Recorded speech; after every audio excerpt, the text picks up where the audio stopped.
El Papa Francisco derogó el uso de las misas en latín, liberadas por su antecesor Benedicto XVI. Esta medida ha generado polémicas entre conservadores y tradicionalistas. Pero, ¿qué es la misa en latín? ¿Cuáles son sus ritos? ¿Desde cuándo la Iglesia dejó de usarla y por qué? Los avatares de la misa en latín, aquí en Sacro y Profano. La misa tridentina, también conocida como la misa en latín, es la forma de celebración litúrgica del rito romano promulgada por el Papa Pío V en 1570 a petición del Concilio de Trento. En la celebración católica, la misa en latín permaneció 400 años hasta que el Concilio Vaticano II, en los años 60, hizo cambios significativos en la forma y contenido de las ceremonias religiosas. De 1570 a 1969, la liturgia tridentina se mantuvo con modificaciones menores. El Concilio Vaticano II solicitó una revisión del misal y esbozaron principios generales en la Constitución Sacrosanctum Concilium. Ahí se pedía que los ritos se simplificaran, se introdujera un mayor número de pasajes bíblicos y que la lengua latina fuera concediendo un cierto espacio a la lengua nacional, en las lecturas y amonestaciones, además de revisar la polifonía o música. Hubo grupos tradicionalistas que se rebelaron a los cambios. El arzobispo francés Marcel Lefebvre encabezó a los que se negaron al nuevo misal, así como a las reformas del concilio. En 2007, Benedicto XVI, con el fin de reconciliarse con este sector, liberó el uso de la misa en latín. Sin embargo, el pasado viernes 16 de julio, el Papa Francisco invalidó las disposiciones de su antecesor. En motu propio, titulado Traditionis Custodes, Custodios de la Tradición, Francisco establece que será el obispo local quien autorice a los sacerdotes que quieran celebrar la misa en latín. Las razones que ofrece Francisco son el riesgo de divisiones internas que hieran la estabilidad de la Iglesia. Buenas noches, bienvenidos a Sacro y Profano. Probablemente la mayoría de nuestro auditorio no sepa o apenas recuerde qué es la misa en latín. Las celebraciones litúrgicas en la Iglesia Católica sin duda cambiaron desde hace 40 años. Como vimos en la cápsula, Benedicto XVI en 2007 liberalizó el uso de la misa en latín para acercarse a grupos tradicionalistas proclamando la unidad en la Iglesia. Y hace unos días, Francisco derogó esta disposición, limitando el uso a la aprobación y regulación de cada obispo local. La controversia del tema es fuerte y para eso yo agradezco mucho la presencia del sacerdote jesuita Cristóbal Orellana. Gracias por su presencia, un experto en temas litúrgicos. Para empezar, ¿cómo podríamos entender qué es cuando hablamos de la misa en latín? Sí, buenas noches. Primero que nada, Bernardo, gracias por la invitación. Y para comprender lo que es la misa en latín, hay que remontarnos precisamente al tiempo anterior al Concilio Vaticano II y de ahí hasta, como bien lo presenta la cápsula, hasta el Pío V con el Concilio de Trento, más o menos en números redondos 500 años, en donde la Iglesia vivió precisamente con esta forma de celebrar, porque la forma de celebrar da unidad a la Iglesia. Y en la época de Trento, precisamente para dar esa misma unidad y corresponder lo que la Iglesia cree, la Iglesia lo celebra, lo ora, entonces también por eso una misma fe es celebrada de una misma manera en el rito romano. Yeah. Ahora, tengo entendido que anteriormente se utilizaban otras lenguas, incluso el griego era como la lengua oficial en algún momento. Si no me falla la memoria, los 3 primeros siglos de la Iglesia se celebraba en griego y después ya se incorporó el latín. Un latín más, digamos, eclesiástico o clerical, ¿no? Exactamente. Porque no es el latín vulgar o que después deriva en el italiano. Otra cuestión, ¿cómo eran los ritos? ¿Cómo era el rito de la misa en latín? La misa en latín, la estructura es muy parecida a la que conocemos actualmente en cuanto a tener las dos partes, una liturgia de la palabra, una liturgia de la Eucaristía, pero ciertamente las formas concretas de celebración son las que tienen variantes. Por una parte, y usando la forma más directa, es el que preside, el padre, estaba de espaldas a la asamblea.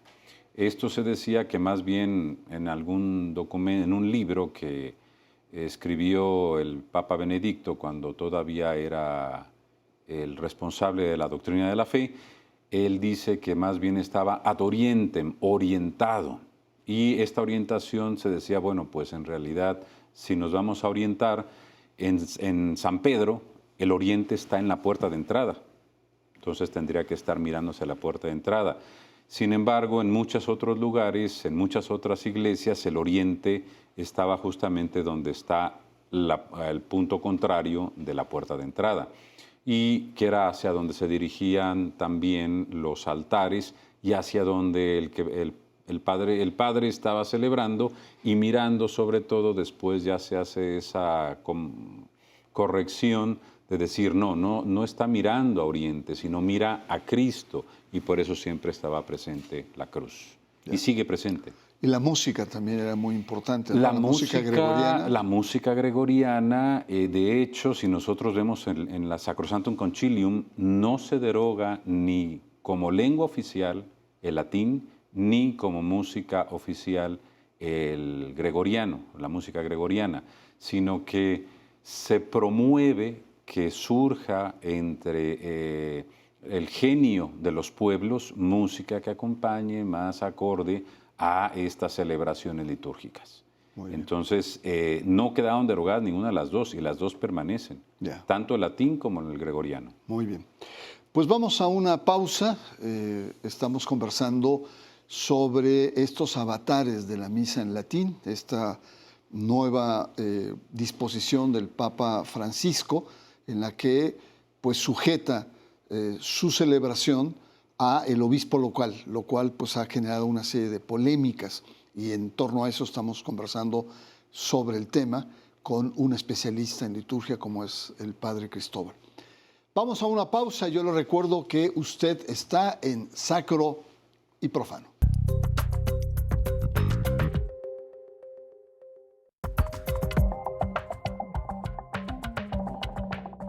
Los avatares de la misa en latín es nuestro tema en Sacro y Profano, y estamos conversando con un especialista en liturgia, al cual agradezco nuevamente su presencia, y me gustaría, sin más, preguntarle por qué durante el concilio, incluso hubo una constitución, los padres conciliares recomiendan hacer cambios en la liturgia que llevaba, como usted dijo hace un momento, 500 años en la vida de la Iglesia.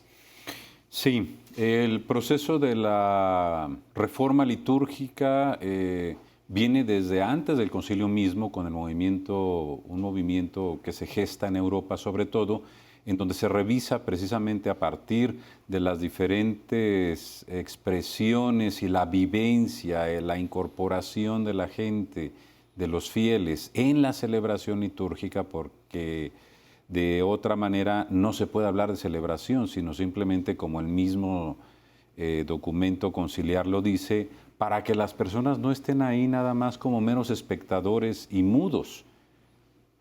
El mismo concilio va a pedir que se reformen, que se revisen las formas de la celebración, y también que se revise la manera en que se puede motivar y promover que la gente se involucre más, lo cual no significa que cada uno tenga que hacer algo específico, como que voy a leer yo o voy a cantar, sino que se realicen las cosas que le corresponde según su situación. Yeah. Ahora, esto generó mucha molestia en sectores que se resistieron a estos cambios. E incluso hubo algunos grupos, algunos movimientos como Lefebvre, que sale en la cápsula, que tienen hasta actitudes cismáticas, de ruptura.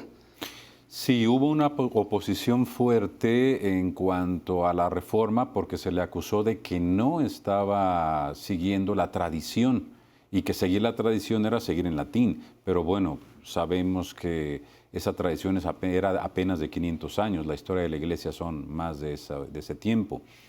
Entonces existe esta oposición contra la reforma del concilio y se va a manifestar en un rechazo al mismo Papa, en un rechazo de que dicen la sede está vacante, no reconozco al Papa y sigo celebrando en latín. Por lo tanto, también la celebración de las litúrgicas en latín es una expresión palpable del rechazo al concilio. Así es. Entonces, esto es muy importante tenerlo en cuenta para lo que va a venir después. Y tal vez en un principio algunas de las personas tienen una buena actitud o un deseo verdadero de que están ellos siguiendo la real tradición, pero en realidad están perdiendo un poco de vista el camino. Ahora, esto, digamos, me parece muy interesante lo que plantea, es decir, en torno a la liturgia, a los cambios, hay un rechazo al concilio, es como un símbolo, es decir, no solamente rechazo la liturgia, la nueva forma de liturgia, sino rechazo las reformas del concilio. Y eso fue muy palpable en los años 60, 70. Así fue. Ahora, Benedicto XVI en 2007 intenta reconciliar con estos sectores, ¿no? Sobre todo con esta organización Pío X, tengo entendido. Sí. Y vuelve a liberalizar, si se puede decir así, la misa en latín. ¿Cómo se da este proceso? Bueno, en realidad el proceso inicia con San Juan Pablo II, ya él da algunos permisos para que se pueda utilizar el misal romano de Pío V, revisado por Juan XXIII en 1962. Entonces, en realidad, el misal que actualmente usan todos estos grupos es el de 1962. Y precisamente en una actitud reconciliadora es en la que se enmarcan estas propuestas, pero ciertamente el paso más fuerte se dio con Benedicto XVI y con esta duplicidad, o sea, se tuvo a los dos misales como una expresión válida de un mismo rito, lo cual genera una confusión, porque hace un momento yo dije, la Iglesia reza como ora, la ley de la oración, la ley de la fe. Y en este caso, teniendo dos misales, se quedaba un poco en duda si había unidad o no. Y más bien esto generó que hubiera una cierta competencia, por así decirlo, entre estas dos leyes de la oración. Yeah. Y lo cual lleva finalmente a que haya un conflicto. Esas son las razones principales por las cuales Francisco deroga y limita el uso al obispo. Bueno, también el documento de Benedicto XVI de alguna manera le quita autoridad al obispo en un tema que es muy propio del obispo, el cuidar y el normar las celebraciones litúrgicas en su diócesis, en su iglesia particular. Y también Francisco le devuelve, le dice, no, tú eres el custodio de la tradición en tu iglesia local. Entonces le devuelve esta responsabilidad y también él dice, derogo y ya no va a haber dos tradiciones, dos libros que estén generando una competencia de dos formas de orar y las dos que puedan decirse o puedan pensarse que son igualmente de un mismo peso y que solamente tenga el mayor peso el misal romano promulgado y los libros litúrgicos promulgados después del concilio por Pablo VI. Muy bien, pues usted está presenciando estas, digamos, vaivenes que ha habido en los últimos años en la Iglesia y efectivamente el Papa Francisco en su documento fundamenta que lejos de esta liberalización de la liturgia, más bien ha creado confusión y ha creado desunión y que ha afectado a la Iglesia. Y que por lo tanto, incluso él dice, me lamento, ¿no? Y reconoce la buena voluntad de sus antecesores y dice, lo voy a derogar. Y esto ha creado una serie de tensiones, de críticas que, como vamos a ver más adelante, van mucho más allá de lo que es propiamente la liturgia. Vamos a una pausa y yo le recuerdo a usted que está en Sacro y Profano.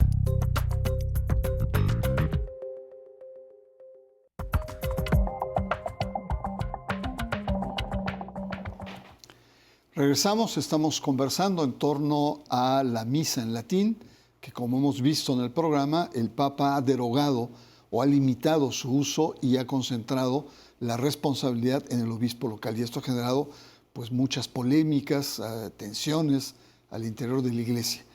Y en el documento que fundamenta esto, padre, también reconoce que ha habido excesos del otro lado, ¿no? Es decir, con esto de que la misa se puede hablar en los idiomas y se puede ver música, etcétera, etcétera, que era una de las grandes quejas que tenía Benedicto XVI, que había una especie como que la misa actual después del concilio se había desvirtuado. ¿Qué tan cierto es esto? Desgraciadamente sí hay excesos, hay que reconocer que no es la mayoría. Hay que reconocer que la mayoría trata de ajustarse a lo que el misal romano propone para la celebración. Lo que sí se han dado abusos desde el vestirse con las vestiduras litúrgicas en donde aparece una S de Superman, o sea, un poco una nariz roja como payaso para las misas con niños. Entonces, se pone a bailar el celebrante. Se pone a bailar el celebrante, o a la hora de la aspersión con agua bendita, en lugar de llegar con el hisopo, llegan con una pistola de agua y empiezan a mojar ahí a todos los fieles. Pero hay que reconocerlo, son menos esos casos de abusos. También el abuso en la música, que, por ejemplo, poner música profana, para celebraciones litúrgicas no viene al caso, como el más bello recuerdo de Acapulco, quererla poner de canto de entrada, de salida. Hay toda una serie de recomendaciones y sugerencias que sí se han alterado, que sí se ha abusado, y el mismo Papa Francisco lo menciona en su carta que acompaña al motu proprio, en donde precisamente él dice: sí, me apena, me entristece de estos abusos, y es importante que también, para que haya menos abusos, porque incluso se han dado unas mezclas muy curiosas con esto, en donde a la hora de celebrar se mezclan ritos que se hacían en la misa tridentina, por decirlo breve, en la celebración de Pablo VI. Entonces, en realidad, este tipo de abusos es importante que se vayan controlando, y sobre todo también por eso se suprime el rito tridentino.